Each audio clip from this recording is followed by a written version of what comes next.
According to me, success is just an indicator that things are going well. I think the first time I saw this sort of an indicator was the time when I started Matilda. Kids found a lot of connection to the book. They did not want to do short stories anymore because they found the meaning and the purpose of reading long story books.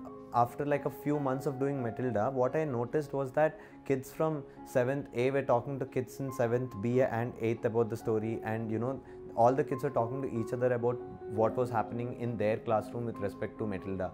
And that is when I realized that every child in the school, I mean in all the 3 classrooms, is interested in the book. And the same happened with Dear Mrs. Naidu.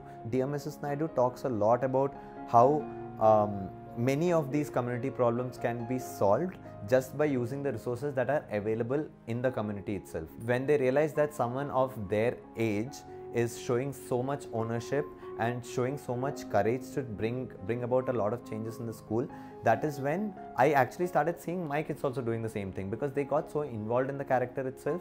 The school's water filter was not working and nobody was doing anything about that.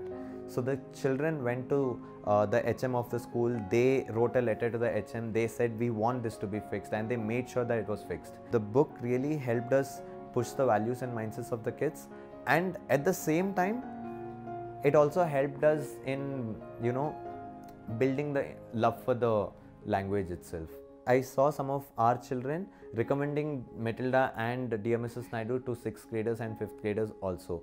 Like when we had the buddy system going on, instead of picking some other book, they said, instead of picking short stories, they said let's pick novels. Bringing in different kinds of texts helped the most in my classroom. I was also open about the fact that I myself don't read a lot of novels, but when I read a novel and when I'm completely involved in it, I just don't let my emotions stop, and that's exactly how I was in my classroom also. So I was very vulnerable in the class as a teacher. So I still remember this one class that I took. So the text was pretty emotional. It was talking about parents and how parents supported this main character in Dear Mrs. Naidu.